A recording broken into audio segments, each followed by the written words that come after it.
Nih, hamba-hamba Allah yang maha pengasih, yang mendapatkan rendah hati. Nggak sombong, nggak congkak, nggak meremehkan orang lain. Mereka berjalan dengan rendah hati. Karena terkadang jemaah, orang yang merasa dari tempat yang lebih ramai dari kota umpamanya, memiliki jabatan apa, itu kalau berjalan ketemu sama orang-orang miskin, dia merasa Selamat datang di channel Kalam Syiar FM. niat baik hamba dapat terlaksana. Allahumma salli wa sallim ala abdika wa rasulika Sayyidina wa maulana Muhammadin wa ala alihi wa ashabihi ajma'in.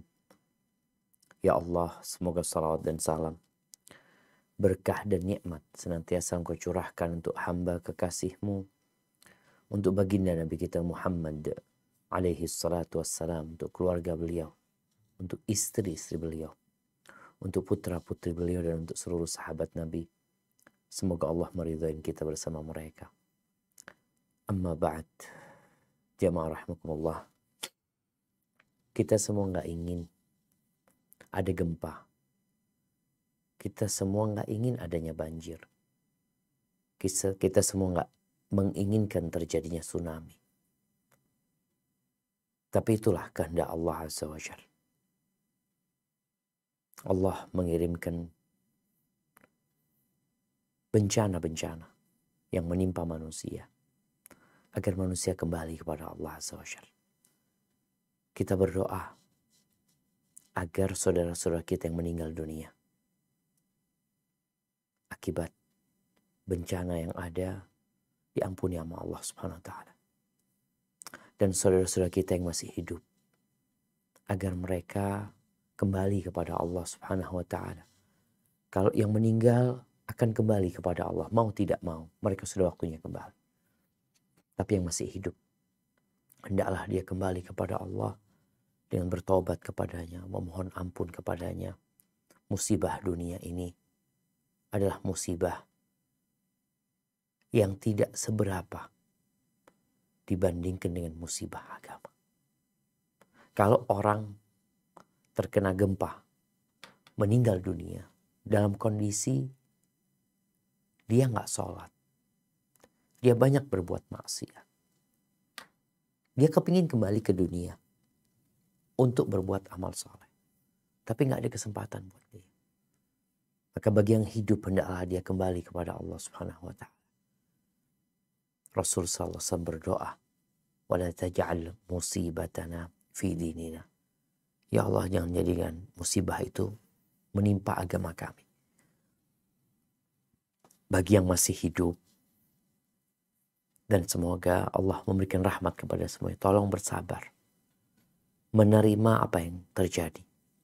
Yang mungkin rumahnya harus hancur lebur, yang mungkin beberapa anggota keluarganya harus meninggal dunia. Itu musibah. Maka agar engkau mendapatkan anugerah dari Allah dari musibah yang terjadi, hendaklah engkau bersabar. Katakan inna lillahi wa inna ilaihi raji'un. Katakan sesungguhnya kami adalah milik Allah dan kami akan kembali kepada Allah Subhanahu wa taala. Allahumma ajurni fi musibati. Ya Allah, berikan pahala di musibah yang menimpaku ini. Wa akhlif li khairan minha, dan berikan ganti kepada aku yang lebih baik.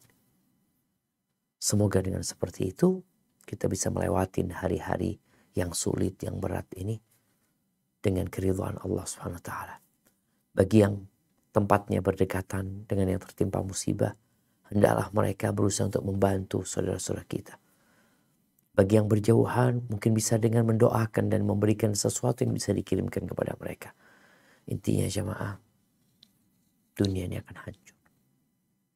Sehancur-hancur.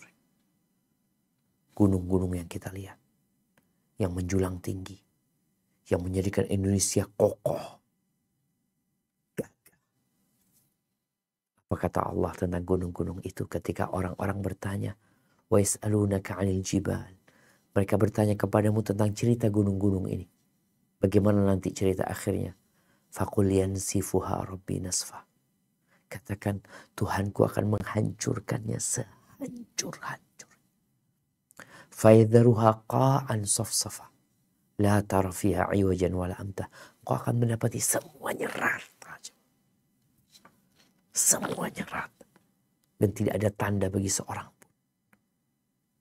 Maka semoga Allah mematikan kita husnul khatimah. Barakallahu fiik, kita akan melanjutkan kajian kita. Kita masih di bab 91 ya. Bab anjuran agar tidak berlebih-lebihan dalam memberikan nasihat. Agar kita tahu waktu yang tepat, bahasa yang enak, sehingga tujuan kita menyampaikan nasihat itu memberikan manfaat.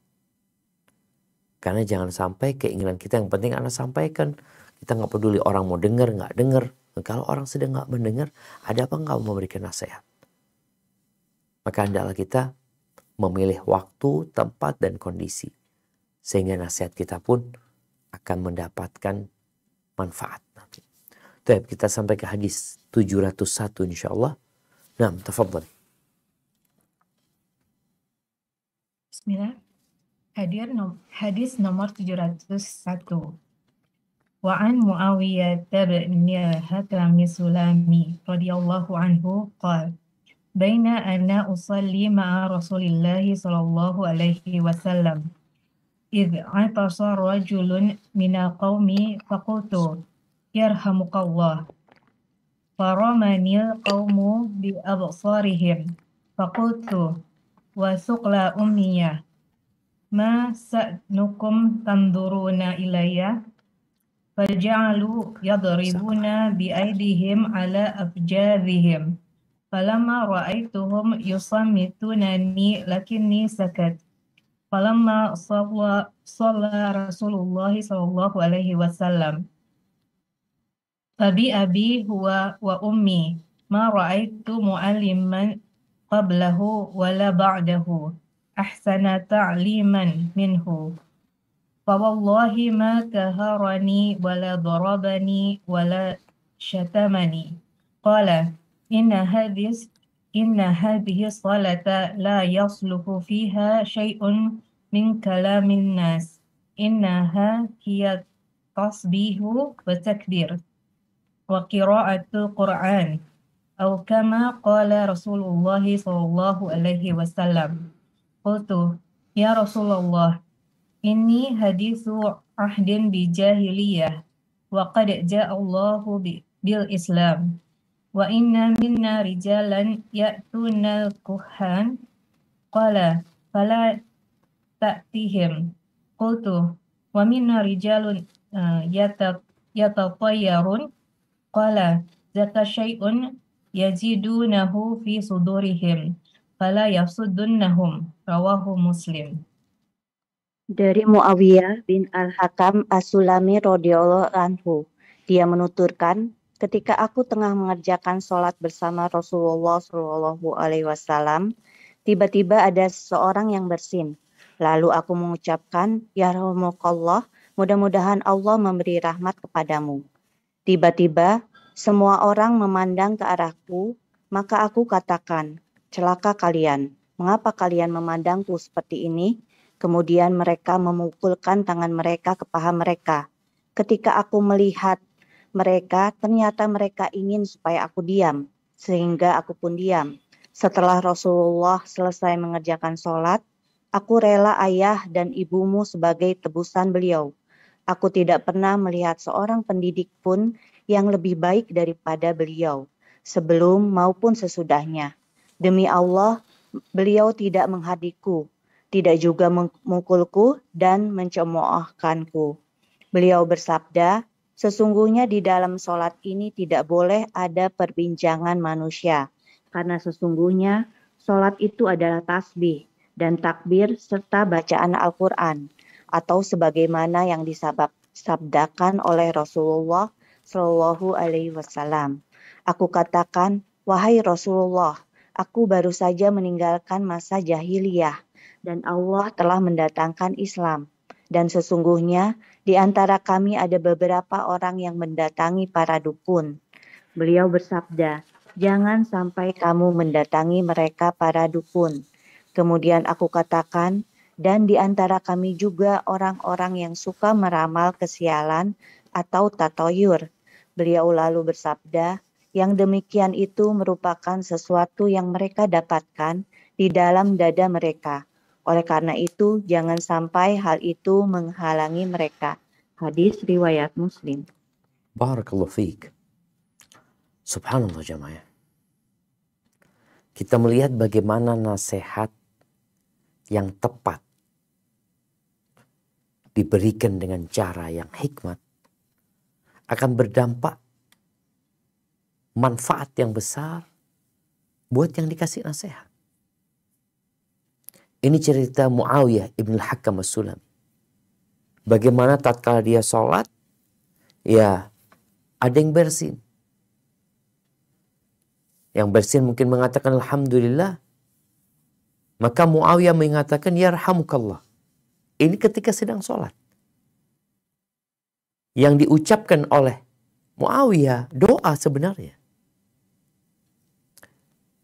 Tatkala Muawiyah melakukan itu, orang-orang pada memandang kepada dia dengan matanya. Dilirik nih. Maka akhirnya Muawiyah, apa kalian ngapain kok ngeliatin aku gitu. Malah tambah ngomong gitu. Awalnya dia ngomong Yarhamukallah, gara-gara sama orang diliatin, akhirnya dia berkata, wah thukla ummiyah, mati ibu ini. Melihat kondisi kayak gini nih. Kalian kenapa ngeliatin kepada aku gitu ya. Dia ngomong. Semua sedang sholat. Akhirnya mereka memberikan isyarat. Dengan cara mereka memukulkan ke paha mereka. Ditepuk paha mereka. Akhirnya faham nih. Kalau dia disuruh diam.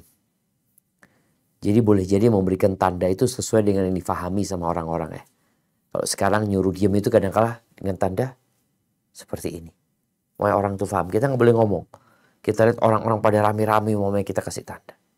Terus sholat lanjutin. Ini disuruh diam nih agar tidak berbicara. Faham akhirnya. Akhirnya faham. Maka terus sholat nih. Selesai sholat. Mungkin bayangan Muawiyah dia akan dimarahi sama Rasul SAW. Ya. Gara-gara dia ngomong di sholat ganggu jamaah yang lainnya.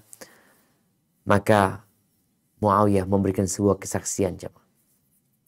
Dia mensifatin Nabi SAW dengan mengatakan demi Allah. Maka harani. Ini yang pertama. Dia tidak menghardikku. Orang kan kalau berbuat salah, dia harus siap dihardik, disalahkan. Wala dharabani. Mukul juga enggak. Wala syatamani. Mencela dengan lisannya juga enggak. Apa yang beliau lakukan? Ini cara memberikan nasihat. Sebelumnya bagaimana WA memberikan pujian kepada Nabi SAW. Aku nggak pernah ngelihat guru, pengajar, muallim sebelum dan sesudah beliau yang lebih baik dari nggak ada sudah.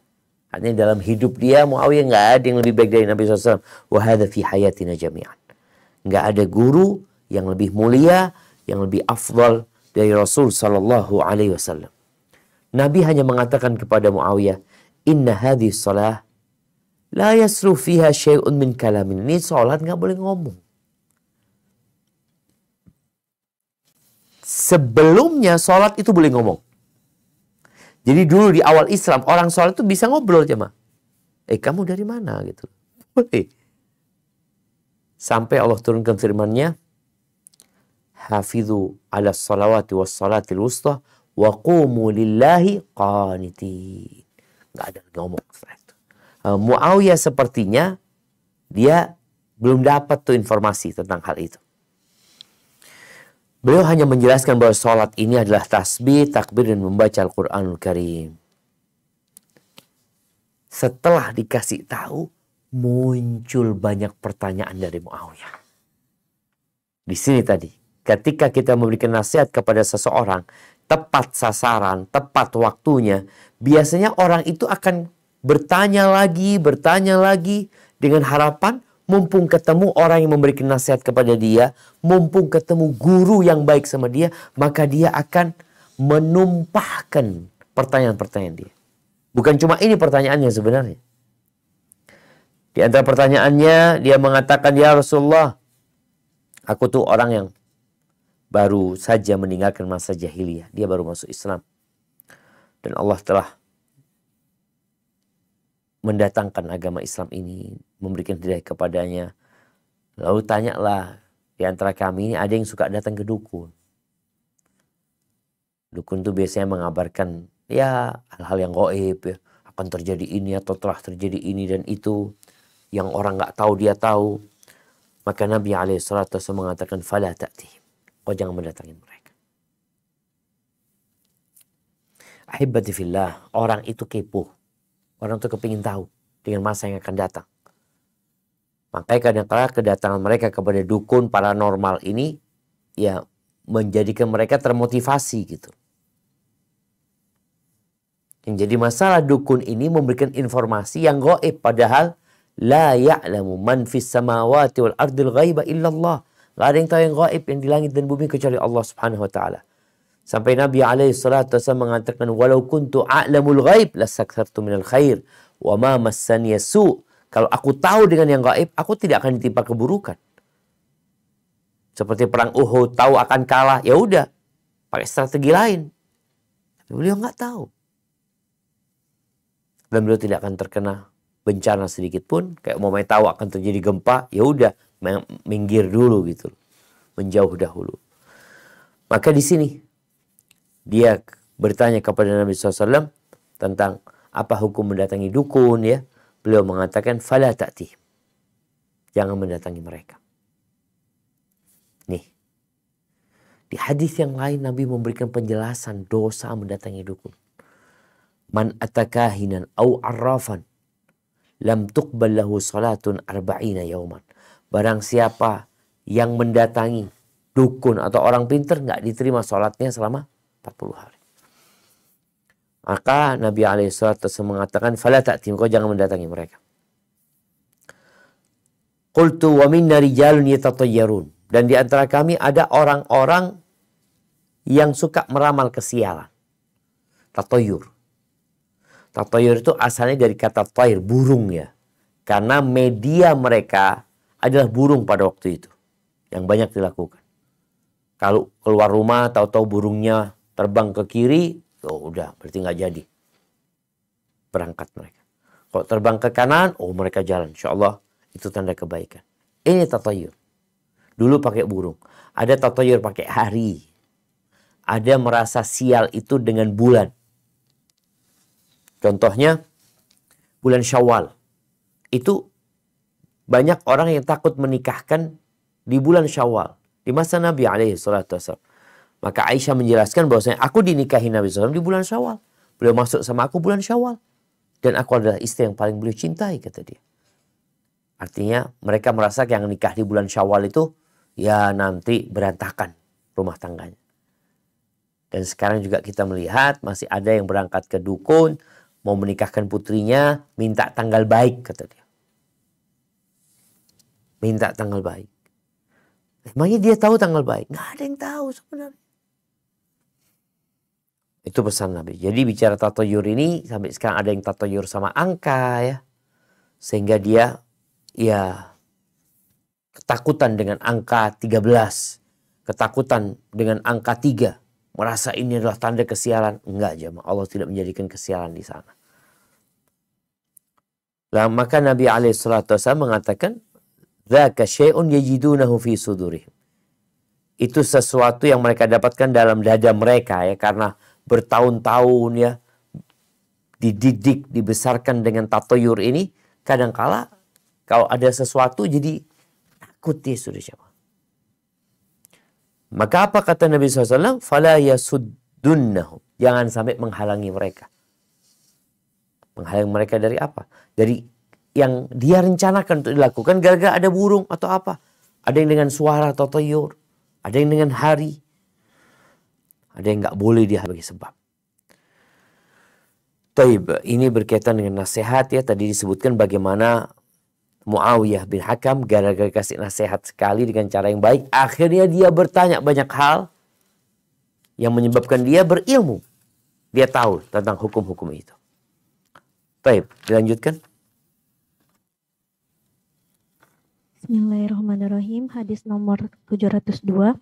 Wa anil Irbadi bin Sariyah radhiyallahu anhu qala wa ahzana Rasulullah sallallahu alaihi wasallam mau'izatau wajilash minhal qulub wa zarafash minhal uyun wa zakarahal hadis wa qad sabaqa bikamalihi fi babil amri bil muhafazah ala sunnah. Wa zakarana anna Tirmizi qala innahu hadisun hasanun sahih. Dari Al-Irbad bin Sariyah radhiyallahu anhu, dia berkata, Rasulullah shallallahu alaihi wasallam pernah memberikan nasihat yang sangat mendalam kepada kami, yang dapat menggetarkan hati dan mencucurkan air mata.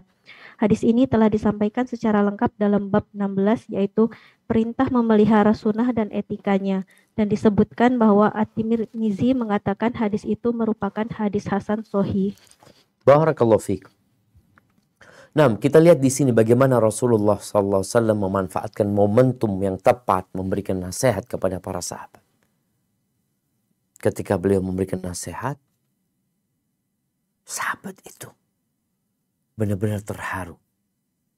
Hati mereka bergetar. Lalu mereka meminta wasiat kepada Nabi SAW. Fa'usina. Nabi menambahkan wasiat buat mereka.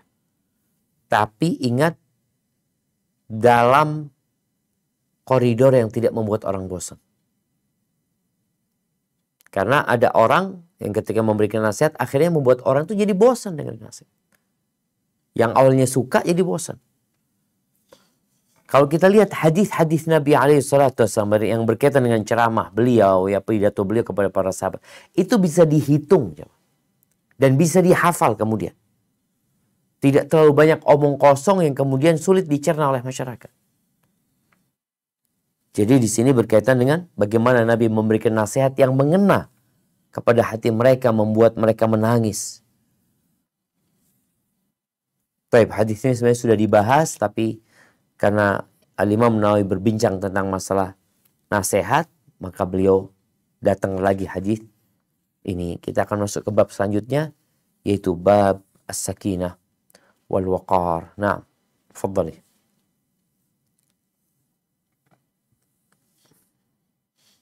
Surat Al-Furqan. Surat Al-Furqan ayat 63. A'udzu billahi minasy syaithanir rajim. Wa ibadur rahmanil ladzina yamshuna 'alal ardi hawnan wa idza khatabahumul jahiluna qalu salama. Artinya, adapun hamba-hamba Tuhan yang Maha Pengasih itu adalah orang-orang yang berjalan di bumi dengan rendah hati, dan apabila orang-orang bodoh menyapa mereka dengan kata-kata yang menghina, mereka mengucapkan salam. Terjemahannya sikap tenang. Al-Syekh Albani, Al-Syekh Muhammad bin Shalih Al-Utsaimin rahimahullahu ta'ala, beliau mengatakan al-waqar, artinya waqar itu hay'atun yattasifuh bihil abdu yakunu waqar, mati orang itu. Karena kita ngelihat ada orang-orang yang penampilannya, gaya jalannya itu berwibawa banget. Kemudian badannya juga kalau berjalan penuh wibawa, kalau ngobrol dia juga enak. Atau as-sakinah, yaitu artinya ketenangan. Jadi orang itu daripada orang yang sikapnya terburu-buru, semuanya ingin cepat selesai, padahal belum selesai. Al-Imam Nawawi menukil firman Allah Subhanahu wa ta'ala di surat Al-Furqan. Allah mengatakan, "Iluna qalu salama." Nih, hamba-hamba Allah yang Maha Pengasih, yang mendapatkan rendah hati, nggak sombong, nggak congkak, nggak meremehkan orang lain. Mereka berjalan dengan rendah hati. Karena terkadang jemaah, orang yang merasa dari tempat yang lebih ramai dari kota umpamanya, memiliki jabatan apa, itu kalau berjalan ketemu sama orang-orang miskin, dia merasa Dia yang paling berhak mendapatkan penghormatan. Maka Allah sebutkan, wa ibadur rahmanil ladzina yamshuna 'alal ardi hauna wa idza khatabahumul jahilun. Apabila orang-orang bodoh, ini disebutkan al-jahilun. Artinya secara keilmuan dia nggak punya, secara pengalaman juga nggak ada, orang bodoh. Kalau berbicara dengan orang-orang yang beriman tadi, mereka akab muslim. Mendapati ucapan itu, qalu salam. Mereka mengatakan selamat. Itu sebuah ungkapan yang menyelamatkan diri mereka dari keburukan orang-orang ini. Karena ada orang, ada perampok umpamanya penyamun, kalau diajak ngomong malah dia membinasakan yang diajak ngomong. Ada yang sebab, tapi ada yang enggak. Jadi kondisinya berbeda-beda antara orang. Ada yang bisa kita jawab tanpa izin. Ini tindakan bodoh. Apa sikap kita? Ucapkan ucapan atau tindakan yang menyelamatkan kita sadar. Dan orang muslim, kata Nabi SAW, lisan dari tangan. Artinya dia adalah Bismillah. Surat Al-Isra. Surat Bismillahirrahmanirrahim. Wala tamshi fil ardi maraha. Artinya, janganlah engkau berjalan di bumi ini dengan sombong, karena sesungguhnya engkau tidak akan dapat menembus bumi dan tidak akan mampu menjulang setinggi gunung. Barakallahu fiik ya. Masya Allah. Bagaimana Allah Azza wa Jalla memberikan arahan kepada hamba-hambanya. Ini sebuah nasihat yang kalau diamalkan, orang akan hidup tenang dan damai. Ketika engkau berjalan di muka bumi ini, kau harus tahu bahwa engkau manusia. Sama dengan yang lainnya. Engkau manusia biasa. Engkau manusia biasa. Engkau mau lari kemana? Engkau tetap diciptakan dari Adam dan Adam tercipta dari tanah. Apa yang mendorongmu untuk jadi sombong, angkuh? Engkau punya apa gitu? Biasanya orang itu berbangga dengan sesuatu yang dia miliki. Sedangkan semuanya milik.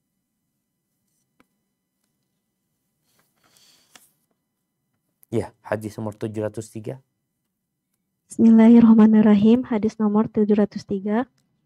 An Aisyah radhiyallahu anha qalat ma ra'aytu Rasulullah sallallahu alaihi wasallam mustajami'an qattu dohikat hatta tura minhu lahawatu innama kana yatabassam mutafaq alaih. Dari Aisyah radhiyallahu anha, dia berkata, aku tidak pernah menyaksikan Rasulullah sallallahu alaihi wasallam tertawa secara berlebihan sampai terlihat langit-langit mulutnya. Sungguh beliau hanya biasa tersenyum. Mutafaq alaih. Masya Allah Syama. Nih kalau bicara tenang, wibawa ya. Dari jalannya orang itu kelihatan. Orang ini berwibawa, harismatik apa enggak. Ketika kita berbicara sama orang, kita jadi tahu orang ini seperti apa. Di sini disebutkan oleh Aisyah radhiyallahu taala anha. Bagaimana Nabi adalah sosok utusan Allah yang paling mulia di antara semuanya. Beliau adalah panglima perang. Ketika beliau duduk bersama para sahabatnya, mungkin mereka cerita sesuatu yang aneh, yang menyenangkan. Nabi tersenyum biasanya. Kadang-kadang beliau tertawa sampai kelihatan gigi gerahamnya. Tapi beliau nggak pernah tertawa sampai kelihatan langit-langit mulutnya. Nggak pernah. Orang yang biasanya tadi dihormatin, dihargain ya. Tahu-tahu kalau ngomong kasar, kalau ngomong nggak enak, akhirnya orang yang awalnya menghargai jadi nggak menghargai. Apa penyebabnya? Penyebabnya lisannya. Maka di sini Aisyah radhiyallahu taala memberikan sifat buat Nabi alaihi salatu wassalam bahwa beliau nggak pernah kelihatan tertawa sampai kelihatan langit-langitnya. Yang beliau lakukan biasanya senyum. Atau tertawa juga yang sampai kelihatan gigi gerahamnya. Barakallahu fiik. Baik, kita masuk ke bab baru. Bab 93. Naam, tafadhal. Surah Al-Hajj ayat 32. A'udzu billahi minasy syaithanir rajim. Dzalika wa man yu'azzim sya'airallahi fa innaha min taqwal qulub. Artinya, demikianlah perintah Allah. Dan barang siapa mengagungkan syiar-syiar Allah, maka sesungguhnya hal itu timbul dari ketakwaan hati. Barakallahu fiik. Seorang yang memandang keagungan salat, keagungan rumah Allah Subhanahu wa taala. Ini menunjukkan adanya pengagungan terhadap syiar-syiar Allah di dalam hati mereka. Karena pengagungan terhadap syiar-syiar Allah ini termasuk dari ketakwaan hati. Ahibati fillah, di dalam tubuh kita ini ada satu organ. Kalau organ itu baik, semuanya jadi baik. Kalau organ itu buruk, semuanya jadi buruk. Organ itu adalah hati jantung kita. Maka bicara syiar Allah adalah tanda-tanda yang seharusnya dibesarkan dan diagungkan dari syariat Allah Subhanahu wa taala.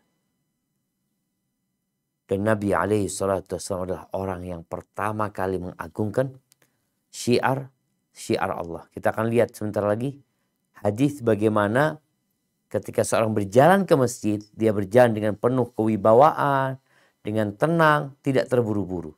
Dan itu termasuk mengagungkan syiar-syiar Allah Subhanahu wa taala. Baik. Silakan dibaca hadisnya.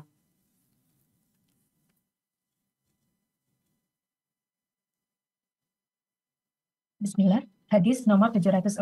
Wan Abi Hurairah radhiyallahu anhu qala sami'tu Rasulullah sallallahu alaihi Naam.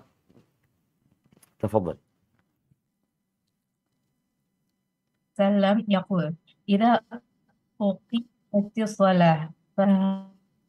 Suaranya tidak kedengaran? Hadis nomor 704. Ya. Wa an Abi Hurairah radhiyallahu anhu qala sami'tu Rasulullah sallallahu alaihi wasallam yaqul idza uqimatis shalah fala ta'tuha wa antum tas'un wa'tuha wa antum tamsun walaikumus sakinah fama adraktum fasallu wa ma fatakum fa'atimu. Muttafaq alaih. Dari Abu Hurairah radhiyallahu anhu, dia menuturkan, aku pernah mendengar Rasulullah Shallallahu alaihi wasallam bersabda, jika salat telah didirikan, maka janganlah kalian mendatanginya dengan terburu-buru. Tetapi datangilah dengan penuh ketenangan. Gerakan apapun yang dan apa yang tertinggal, sempurnakanlah salat. Masya Allah. Muttafaq alaih. Barakallahu fiik. Ya jemaah.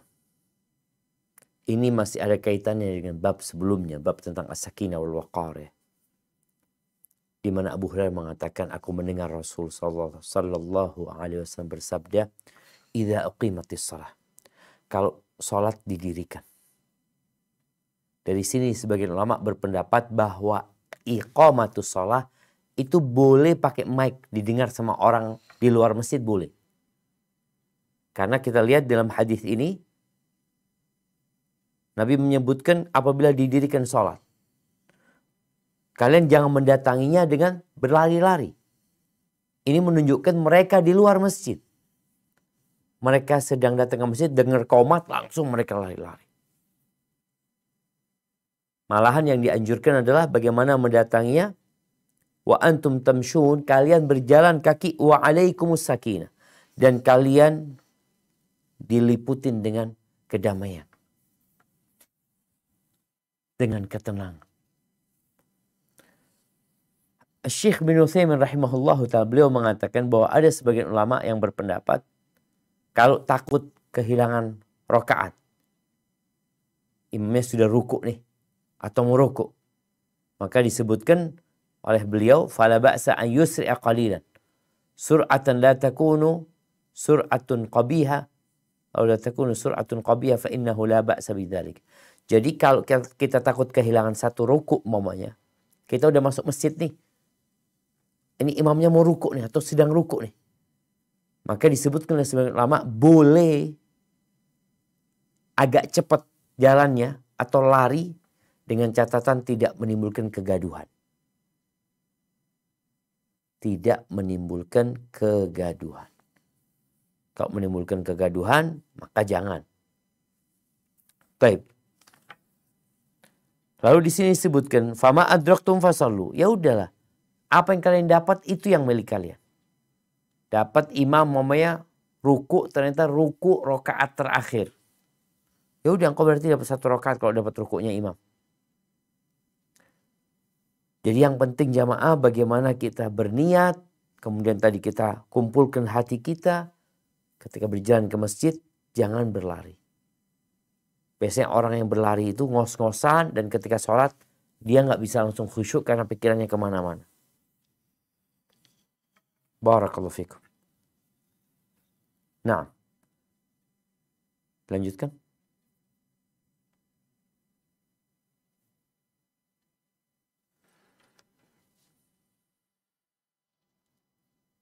Betul.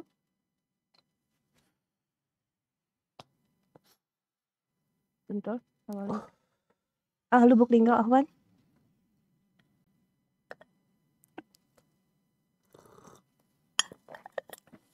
Mungkin Anda bacakan saja Ustaznya. Hadis 705.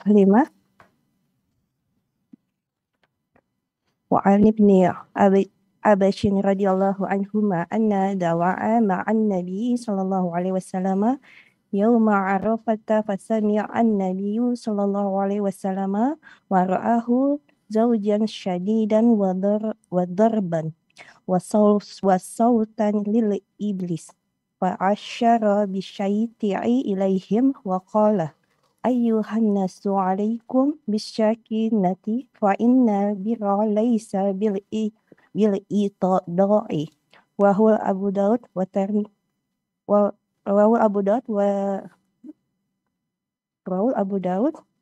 Rawahul Bukhari. Rawahul Bukhari wa rawahul Muslim ba'dah. Nah. Itu aja Ustaz.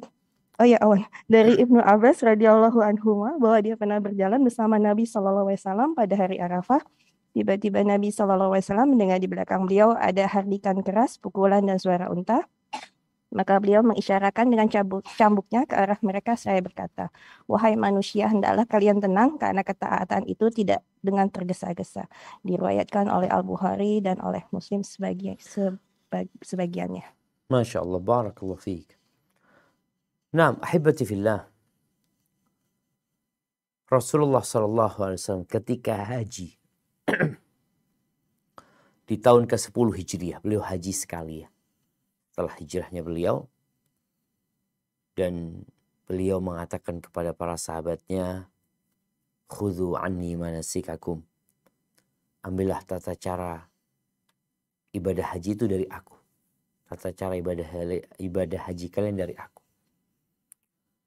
Di masa jahiliyah, biasanya orang-orang yang wukuf di Arafah itu, mereka akan bersegera, mereka akan pukul ontanya, akan teriak-teriak supaya bisa sampai Muzdalifah sebelum gelap. Ini sebuah tradisi yang ada di masa jahiliyah. Di mana mereka karena kepingin cepat sampai, akhirnya dari padang Arafah itu udah dipukulin sama mereka, teriak-teriak mereka. Maka Nabi SAW memberikan arahan kepada mereka, ayyuhan nas, wahai umat manusia. Apa kata beliau? SAW, alaikum bis sakinati fa innal birra laysa bil idha. hendaklah kalian tenang. Karena ketaatan itu tidak dengan tergesa-gesa. Tidak dengan tergesa-gesa. Allah menyuruh kita fastabiqul khairat, berlomba-lomba dalam kebaikan. Tapi dalam koridor yang diperbolehkan. Bicara berlomba-lomba ini. Beliau mengatakan bahwasanya ketenangan itu tidak dengan tergesa-gesa. Laisa bil idha. Bahkan al-ajalatu minasyaitan, disebutkan dalam beberapa riwayat bahwasanya ajalah tergesa-gesa adalah dari syaitan. Baik. Ini berkaitan dengan bab 93. Baik, ahibati fillah, bicara sholat jemaah. Ketika orang ingin dapat shaf pertama, ketika orang tidak ingin kehilangan takbiratul ihram, maka solusinya dia berjalan dari rumahnya atau meninggalkan rumahnya di awal waktu. Jangan sampai akhirnya dia kehilangan rakaat-rakaat sholat. Dia jalannya tenang-tenang, pelan-pelan. Memang harus pelan tuh disebutkan Nabi SAW. Tapi jangan sampai akhirnya ketinggalan sholatnya. Baik, kita masuk ke bab 94. Ini bab ikram ad-dhaif. Bab tentang memuliakan tamu. Bicara tamu, tamu itu adalah orang yang datang dari luar kota ke rumah kita.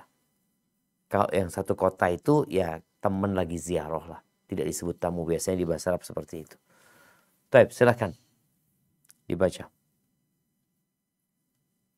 A'udzu billahi minasyaitonir rajim.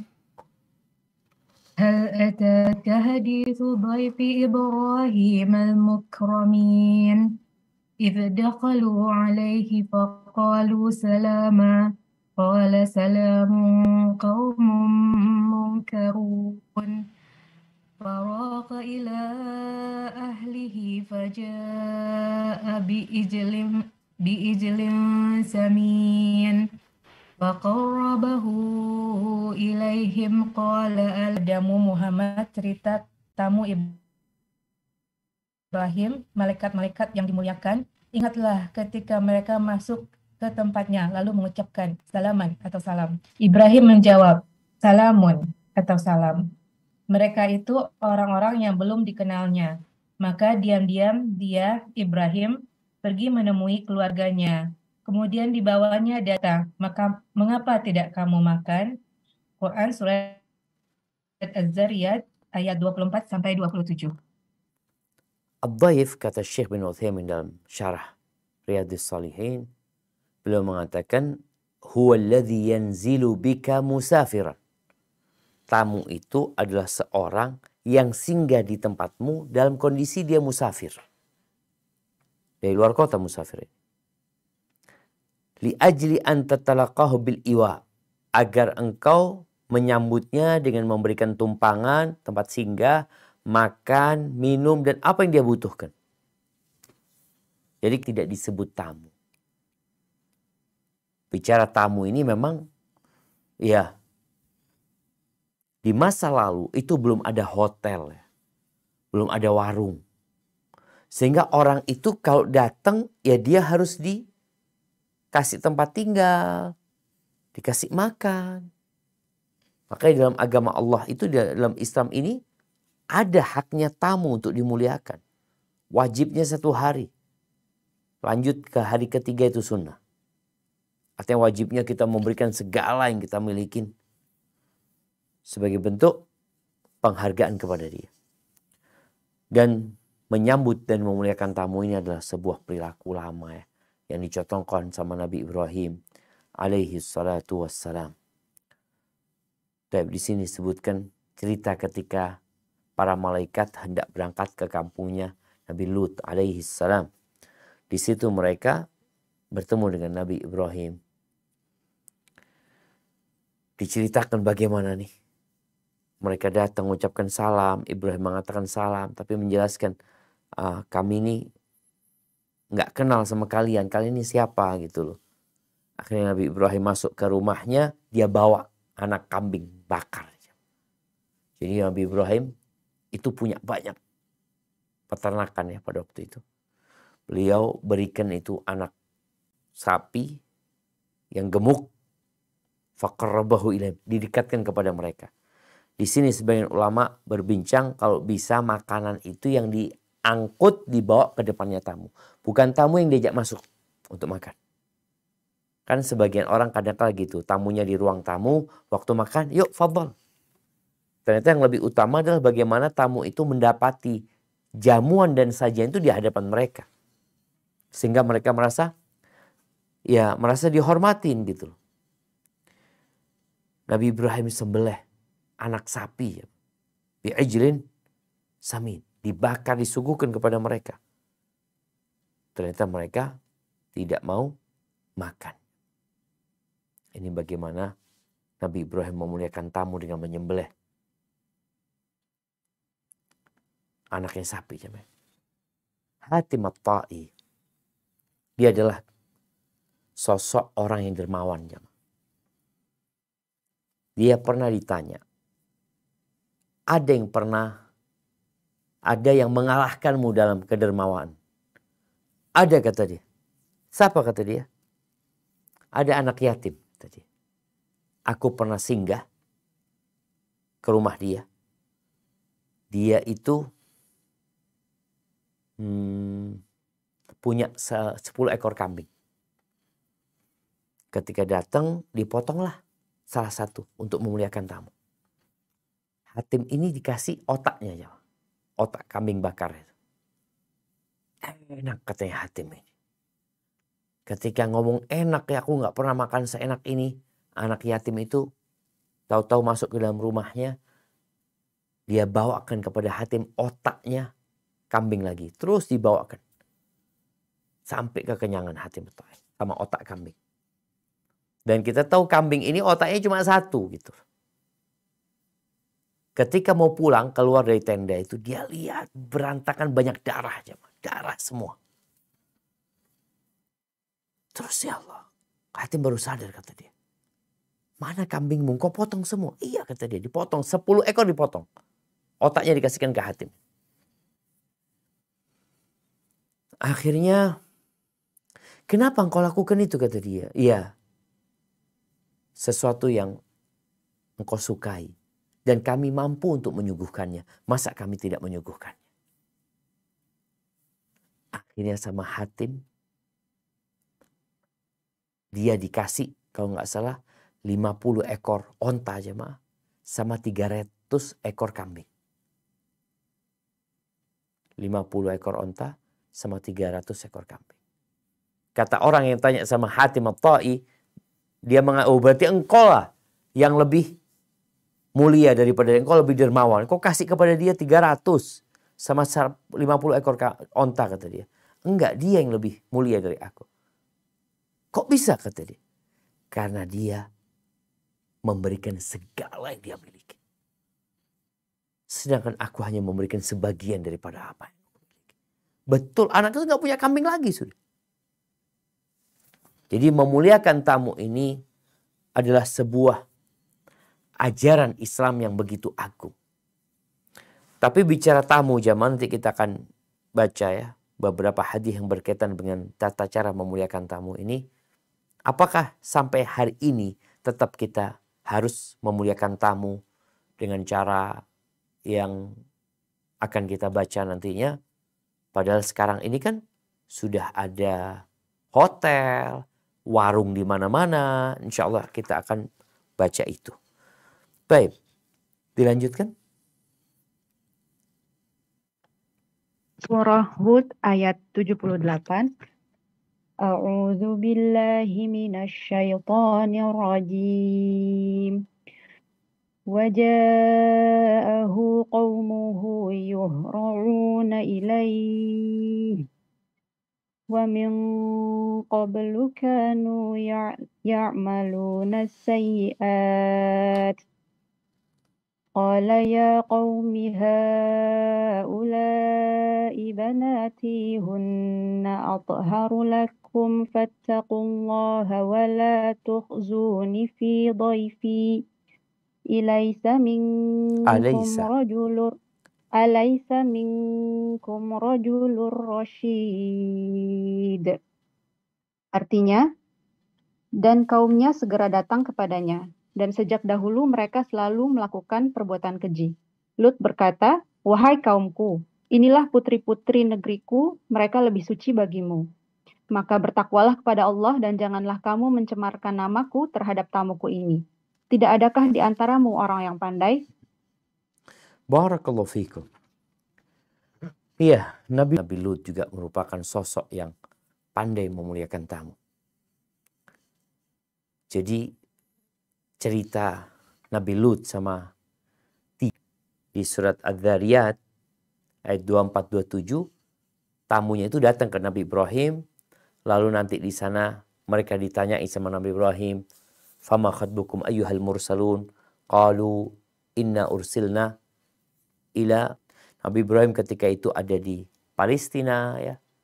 Sedangkan Nabi Lut ada di daerah Laut Merah sekarang ya, Sodom dan Gomora.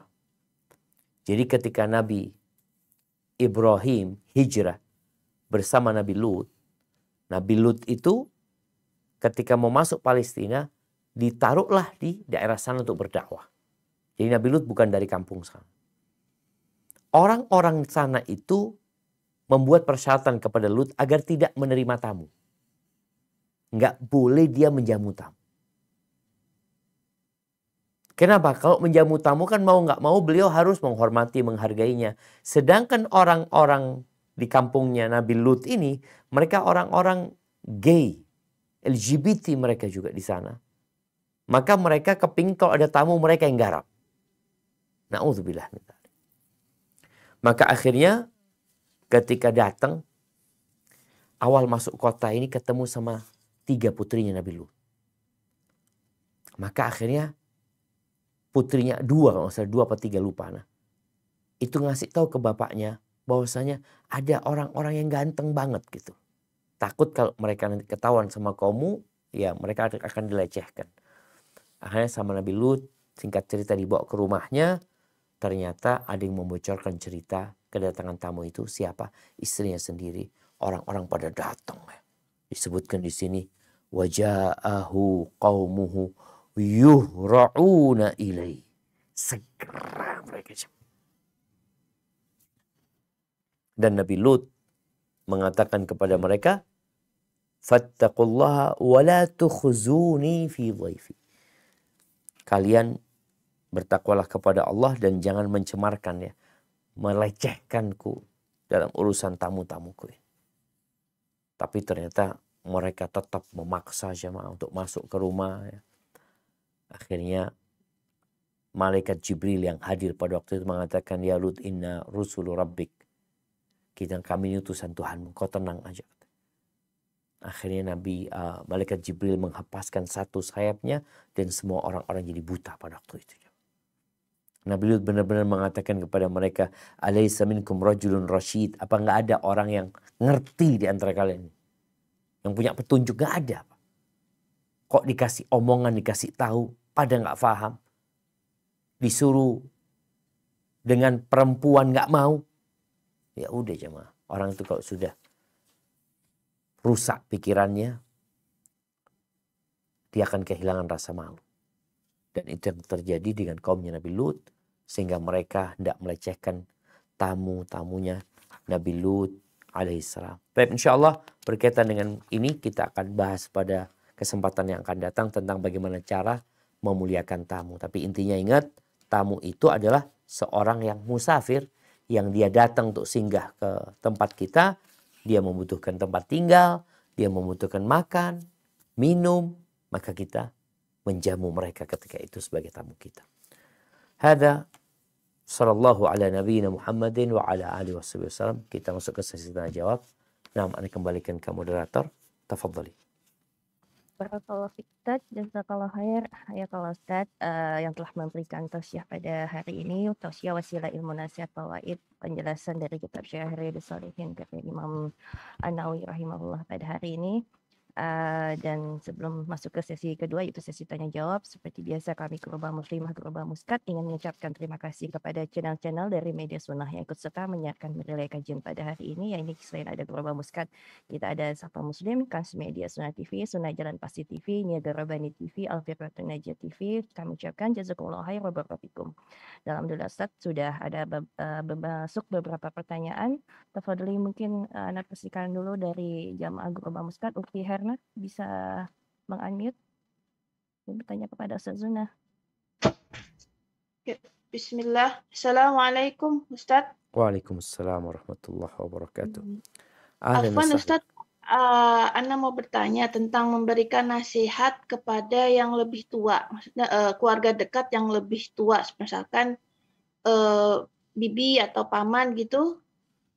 Bila mana mereka karena ada sebagian kalau dikasih nasihat itu kadang menolak dengan secara halus gitu. Misalkan masalah yang wajib kayak semacam sholat 5 waktu gitu, Ustaz, kadang kalau diingatkan jawabnya iya gitu, tapi mereka tidak melakukannya gitu, Ustaz. Nah, itu kalau kita berkali-kali memberikan nasihat itu tata caranya bagaimana ya Ustaz supaya mengena di mereka gitu, Ustaz. Masya Allah, Apa kita barakallahu fiik. memberikan nasihat atau kita hanya diamkan saja karena juga kita udah bosan mengingatkannya gitu, Ustaz. Afwan Ustaz, mohon penjelasannya. Jazakallah khair. Siap, barakallahu fiik. Ya, ini berkaitan dengan bab nasihat ya. Agama itu adalah nasihat ya. Kita menginginkan kebaikan buat orang lain. Orang-orang beriman itu bersaudara. Apalagi kalau ini adalah kerabat kita, orang-orang dekat kita. Bagaimana cara kita memberikan nasihat kepada mereka? Kalau caranya mungkin sudah baik dan benar tadi, hendaklah sebagai seorang yang lebih muda untuk memberikan nasihat dengan penuh penghargaan, penghormatan kepada mereka. Karena mereka orang yang lebih tua. Dan Nabi SAW mengatakan, Laisa minna man lam yarham saghirana walam yuwaqqir kabirana. Bukan dari golongan kami. Orang-orang yang tidak mau menyayangi yang kecil dan tidak menghormati yang besar. Kemudian ketika memberikan nasihat, tidak selalu nasihat itu diterima. Tugas kita hanya menyampaikan. Sampaikan dengan cara yang terbaik. Kalau dikatakan nasihat sudah disampaikan tapi iya tapi nggak dikerjain. Rasulullah SAW 10 tahun ya beliau mengajak pamannya untuk masuk Islam. Sampai sebelum meninggal pun beliau berusaha untuk mengajak pamannya masuk Islam. Tapi nggak ada guna. Pamannya mati dalam kondisi kafir. Nabi Ibrahim alaihissalam bagaimana beliau berusaha memberikan nasihat kepada bapaknya sendiri. Yang Nabi Ibrahim cinta secara naluri keanakan. Anak itu cinta sama orang tuanya. Tapi ternyata bapaknya malah marah-marah kepada Nabi Ibrahim. Bahkan mengancam Nabi Ibrahim alaihissalam. Maka kita dalam rangka meneladani para nabi itu. Hendaklah memberikan nasihat di waktu-waktu yang tepat. Ya. Jangan sampai membuat mereka bosan. Kalau sekarang kita udah kasih nasihat, kita udah ajak, tapi ternyata menolak. Kita cari waktu yang lainnya. Sambil kita doakan orang itu.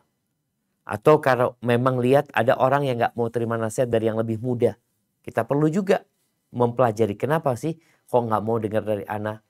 Oh mungkin dari kawannya yang seumuran. Dari saudaranya yang seumuran. Jadi itu mungkin yang perlu kita lakukan. Tapi intinya, innaka la tahdi man ahbabta.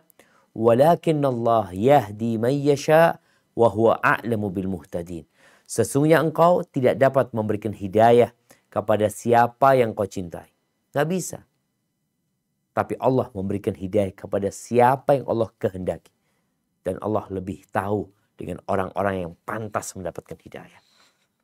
Hada wallahu a'lam bissawab. Nah.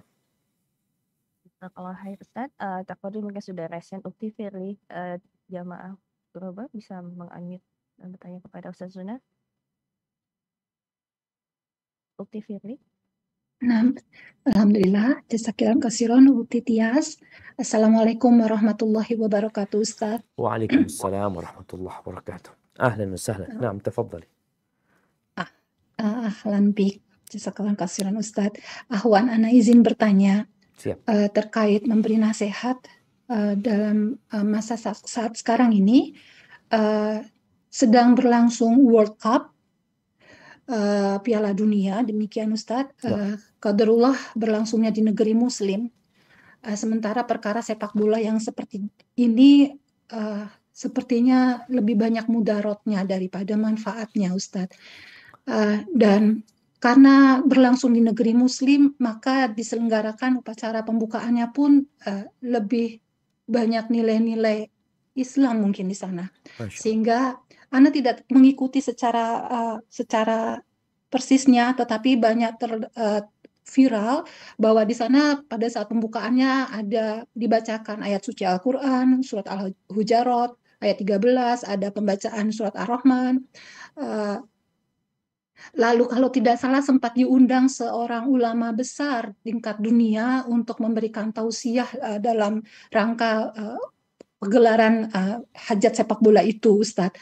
Nah, dalam perkara bernasehat, apakah yang demikian ini tidak menjadi syubhat, Ustadz? Perkara bernasehat, bersyiar, berdakwah, tapi berdampingan dengan perkara yang tidak bermanfaat atau banyak mudaratnya. Nah, sementara banyak saudara-saudara Muslim kita yang sangat terkagum-kagum dengan keadaan itu, bahwa ada bacaan ayat suci Al-Quran di sana, ada banyak nilai-nilai Islam di sana.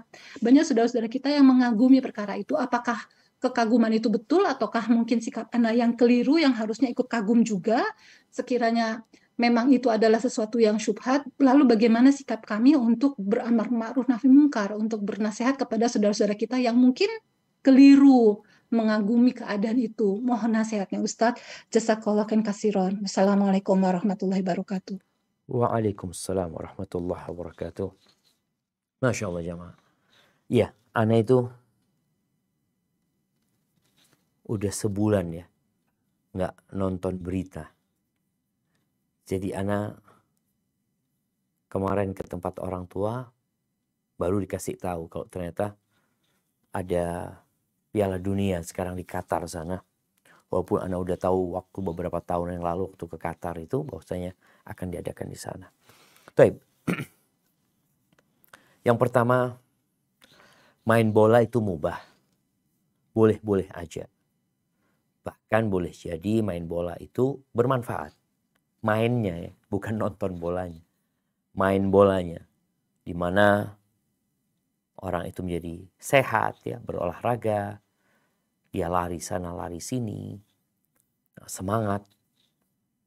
Mungkin dari sisi itu ada manfaatnya di bola ini. Adapun berkaitan dengan diadakan di negeri Muslim ya. Ya mungkin ada nilai-nilai yang berbeda dengan ketika permainan bola ini diadakan di negeri lain. Anda melihat sih, kalau bicara syiar, mungkin ada syiar di situ. Kalau dikatakan tadi bacakan ayat Quran atau apa, kemudian dilihat nggak boleh perempuan kelihatan dadanya, sehingga para perempuan menutup dengan syal ya.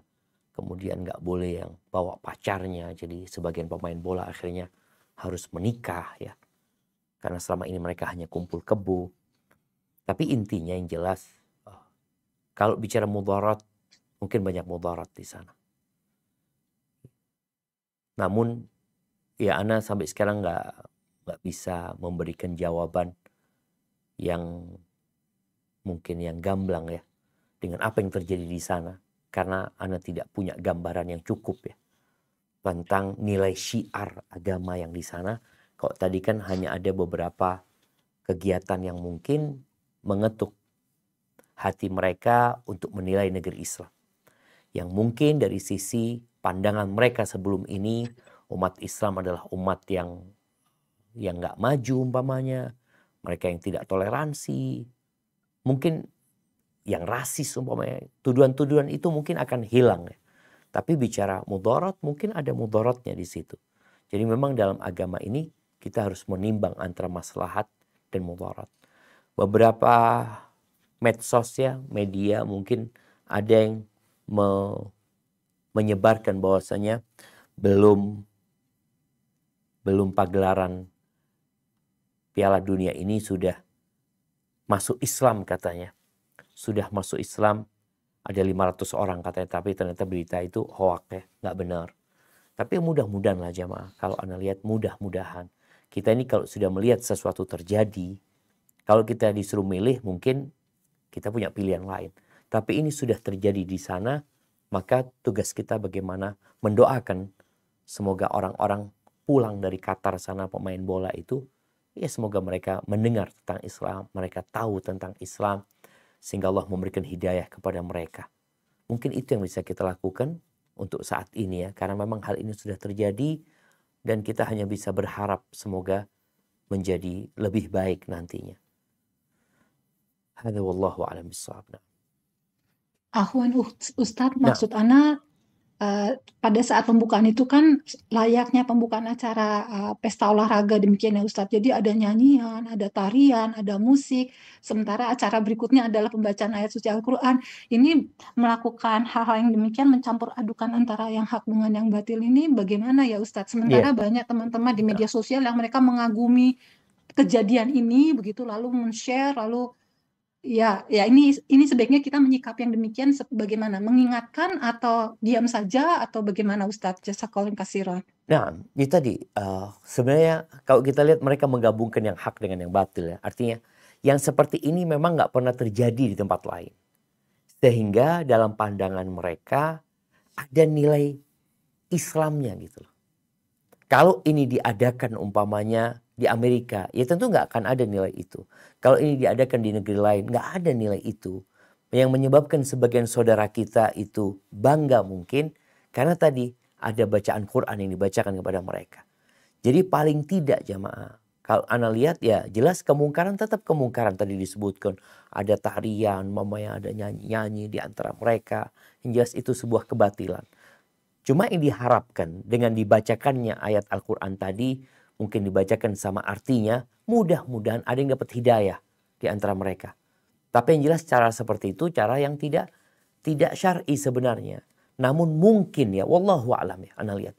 Mungkin akan ada yang menginginkan daripada nggak ada, maka kemudian diadakan hal itu. Tapi kalau bicara kita bikin acara, ya nggak mungkin kita melakukan itu ya, mencampur adukkan itu.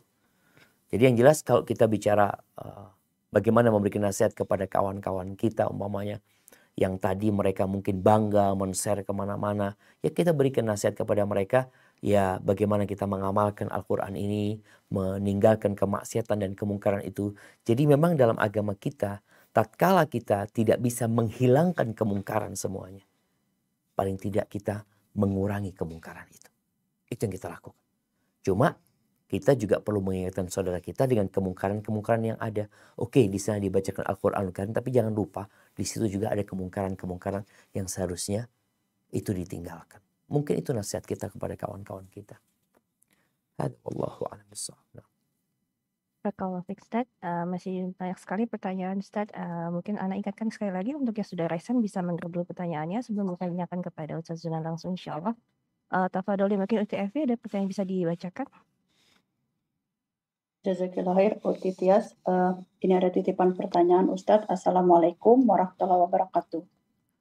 Izin bertanya, saya mempunyai kakak yang tinggal beda kota. Permasalahan yang saya sedang hadapi sekarang, dengan kakak saya ini, beliau sedang dekat dengan teman wanita non-muslim. Saya sudah ngomong baik-baik dengan kakak saya, jangan sampai terlalu jauh dan putuskan saja hubungan dengan wanita non-muslim tersebut. Dan orang tua kami belum tahu tentang hal ini. Dan kakak belum bisa terima dengan saran saya ini.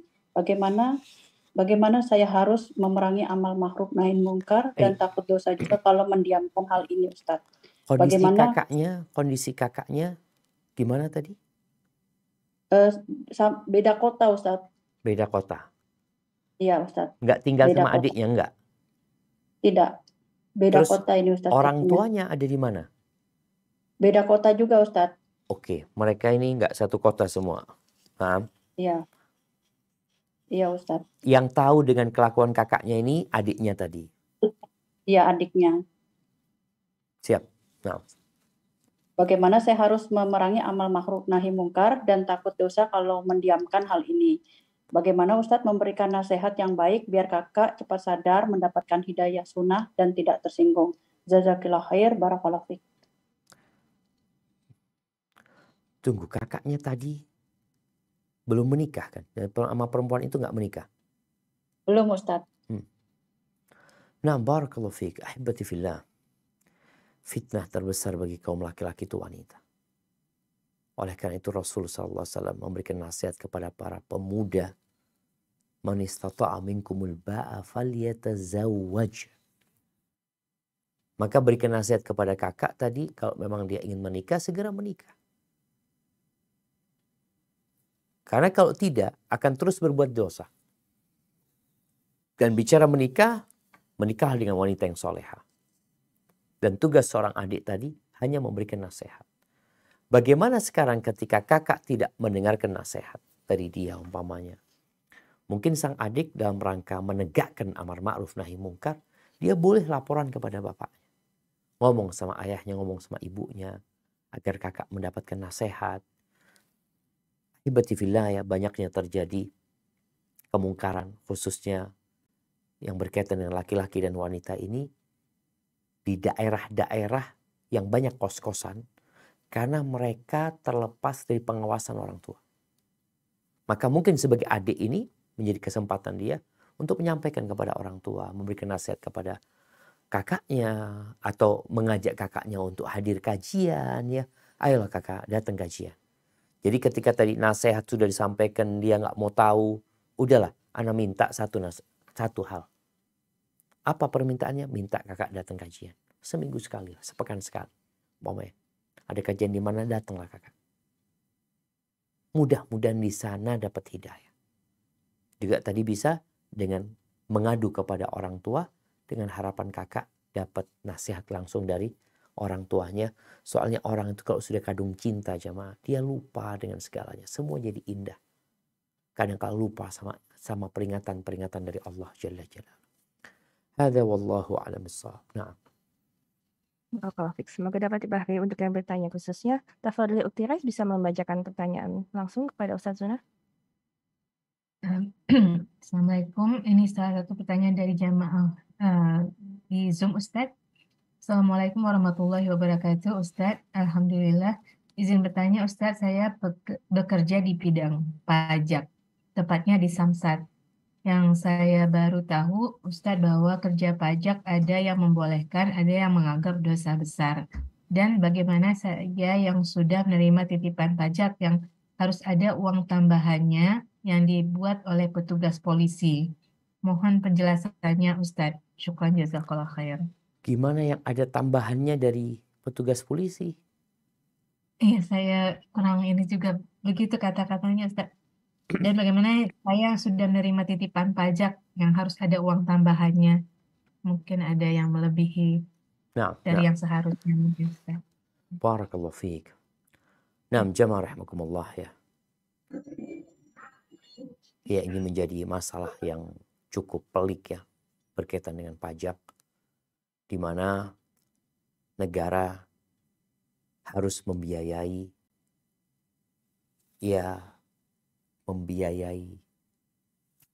kehidupan di negara ini. Hal-hal yang harus gaji polisi, gaji pegawai negeri, bikin segala fasilitas. Negara itu kalau memang ada pemasukan lainnya, dari sana seharusnya mereka membiayai negara. Mengelola tanah-tanah negara dengan baik, karena negara ini negara kaya. Kalau dikatakan dia yang punya hutan, dia yang punya lautan, ya, dia yang punya harta-harta tambang, insya Allah kalau dikelola dengan baik, negara bisa membiayai apa yang diperlukan oleh negaranya. Itu amanah yang diberikan kepada mereka yang menjabat jabatan negara. Kalau nggak cukup, baru nanti diperbolehkan mereka untuk mengambil dari rakyat khususnya yang punya kelebihan harta. Ada kuliah ini masalah fikih yang panjang sebenarnya pembahasannya.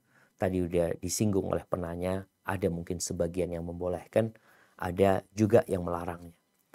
Intinya kalau bicara bagaimana sikap kita tadi berkaitan dengan yang minta tambahan, itu mungkin yang bermasalah. Di situ ada nilai sogok umpamanya ya, kepada orang tersebut, kepada polisi tersebut. Jadi wallahu a'lam, mungkin bisa ditanyakan kepada yang lebih berkompeten tentang masalah muamalat ini. Barakallahu fiik. Nah. Baik, barakallah Ustaz. Dengan sisa waktu sebenarnya memungkinkan mungkin 2 pertanyaan Ustaz. Tafadhali. Nah, barakallahu fiik. Ya, baik, barakallah Ustaz. Ini masih ada pertanyaan yang coba Anda bacakan. Mungkin pertanyaannya masih menyambung dengan pertanyaan yang pertama tadi. Dari Ukti Lina Afrilia, Jamaah Zoom. Bismillah, Assalamualaikum warahmatullahi wabarakatuh. Izin bertanya Ustadz. Ustadz, bagaimana menasihati anak yang masih menunda sholatnya? Saya cuma bisa menasihati pada anak saya sholat itu wajib jika ditinggalkan berdosa. Kemudian saya sering bertanya, sudah sholat atau belum. Sementara itu suami saya sering bilang hati-hati, jika sering ditegur nanti anak antipati sama Islam. Saya belum banyak berilmu, saya cuma diam karena juga takut jika terjadi jika terjadi begitu dengan anak saya. Karena baik yang dilihat suami jika dipaksa jadi murtad Ustadz. Saya mohon doanya nasihat Ustadz. Umur berapa anaknya? Mungkin Ukti Lina bisa bantu menjawab pertanyaan Ustadz. Tafadhol Ukti Lina, sudah di-unmute. Assalamualaikum, umur 11 tahun Ustadz, kelas 5 SD. Sebenarnya udah dibiasakan sholat sejak umur 7 tahun dia. Sudah Ustadz, tapi ya saya tidak bisa mengecek, cuman sudah sholat. Artinya sejak umur 7 tahun itu dibawa sholat sama bapaknya, disuruh sholat. Artinya dia sholat terus. Dan kebetulan suami saya itu kerjanya pindah-pindah Ustadz. Baru beberapa tahun ini kami kumpul dan melihat anaknya gitu Ustadz. Jadi kan anak saya perempuan, bapaknya jarang di rumah, jadi nggak pernah dibawa ke masjid, cuma udah sholat deh, gitu doang Ustadz. Masya Allah, Masya Allah. Ya jamaah, tadi disebutkan ya ada banyak, nggak banyak ya, mungkin adalah fenomena anak-anak pada murtad. Ya. Sampai ada kumpulan di IG itu, mereka yang sudah antipati sama Islam. Maka kenapa hal penting perlu ditanamkan di diri anak itu tentang tauhid. Bagaimana Luqman ketika memberikan nasihat kepada anaknya, yang pertama dia katakan kepada anaknya, ya bunayya la tusyrik billah inna syirka la zulmun azim. Maka mungkin dari orang tua selain bicara sholat tadi, bicara tentang bagaimana menguatkan tauhid dia. Menjelaskan kepada dia bahwa yang berhak disembah hanya Allah Subhanahu wa ta'ala saja. Nabi Ibrahim berdoa ya. Nih, doanya Nabi Ibrahim yang satu berkaitan dengan tauhid, yang satu berkaitan dengan sholat. Beliau berdoa, ujunubni wa baniya an na'budal asnam. Hindarkan aku, jauhkan aku dan anak keturunanku dari menyembah berhala-berhala. Yang kedua, beliau berdoa juga, Rabbi ja'alni muqimas shalah wa min dzurriyyati. Ya Allah, jadikan aku orang yang mendirikan salat dan dari anak-anak keturunanku. Karena memang kalau kita lihat rukun Islam itu, yang pertama adalah 2 kalimat syahadat yang merupakan tauhid. Yang kedua adalah mendirikan salat. Maka buat orang tua sekarang yang mendapati anak umur 11 tahun ya, nggak sholat. Nabi SAW kan menyuruh anak kita sholat sejak 7 tahun. 7 tahun, 8, 9, 10, 3 tahun nih. Ada fase anak itu terus disuruh ya. Karena masih kecil anak itu. Ketika 10 tahun gak sholat, dipukul. Tapi kondisinya kadang-kala berbeda. Kalau dipukul, yang ditakutkan dia malah antipati sama Islam. Kalau dipaksa, dia bisa antipati sama Islam. Maka perlu ada cara yang lainnya. Bicara kewajiban, tapi bicara hikmah. Kalau dia ketemu dengan kawan-kawan yang di sini orang tua juga punya PR bagaimana dia berkumpul dengan orang-orang yang sholat. Kemudian sekolah Allah dia akan sholat. Jadi mungkin itu yang perlu langkah-langkah diambil sama orang tua. Menanamkan keimanan, menanamkan tauhid, menjelaskan tentang hakikat kehidupan dunia. menjelaskan kepada dia tentang hikmah kenapa kita sholat, bukan hanya bicara wajib. Allah tuh nggak butuh dengan sholat kita gitu. Kita mau sholat dengan sholat, kita punya ruh. Kemudian juga perlu menjelaskan keindahan Islam. Kalau dikatakan nanti takut antipati sama Islam, Islam itu indah. Tapi kadang Islam. Sampaikan kepada dia, bayangin ya. Kayak orang bekerja itu 8 jam. Istirahat jam 1, lanjut kerja lagi. Sehingga istri tidak pernah lihat suami buka mushaf atau salat 5 waktu di masjid. Hanya lihat dan dengar ayat-ayat Al-Quran dari TikTok saja. Dan beda manhaj dengan suami. Jazakallah khair atas jawabannya Ustaz. Allahu Akbar jamaah. Ya. Memang menjadi perjuangan yang berat ya buat para istri. Menghadapi suami yang mungkin punya visi dan misi yang berbeda. Ketika sibuk mencari dunia, sehingga akhirat mungkin diabaikan. Bahkan akhirat kalau ada waktu saja. Maka pertama, engkau perlu menjadi pelayan bagi suamimu. Jadilah istri yang melayani suami. Tunjukkan kepada suami bahwa ketika seorang wanita belajar agama, dia menjadi wanita yang penurut sama suami, yang menghormatin suami, yang menghargai suami, melayani suami. Tunjukkan hal itu kepadanya. Kemudian setelah itu, mintalah engkau bimbingan dari suami. Minta dibimbing sama suami.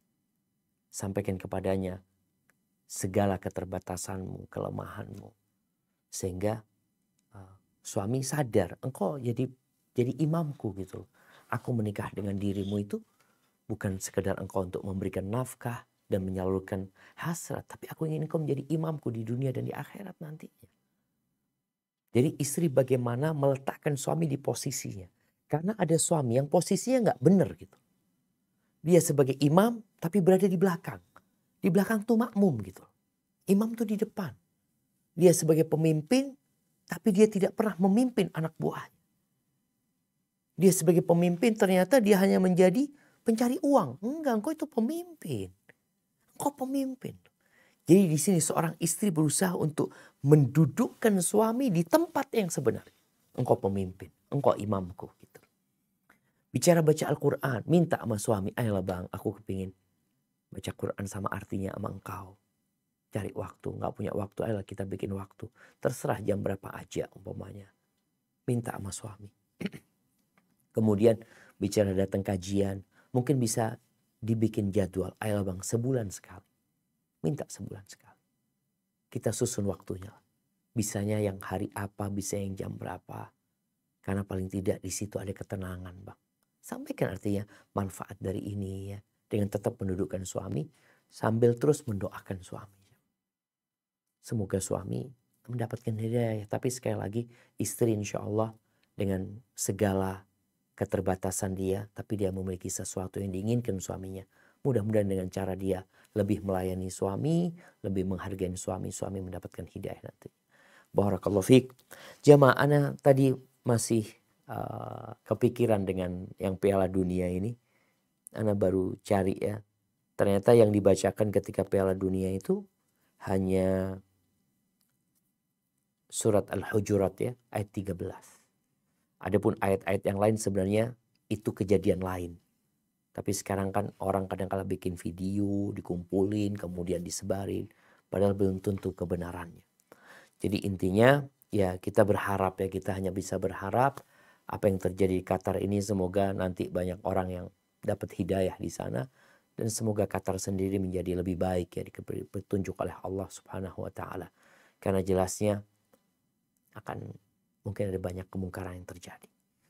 Itu mungkin dapat Anda sampaikan, kurang lebihnya mohon maaf. Subhanakallahumma bihamdika asyhadu an la ilaha illa anta astaghfiruka wa atubu ilaik. Anda kembalikan ke moderator, jazakillah khair. Jazakallah khair.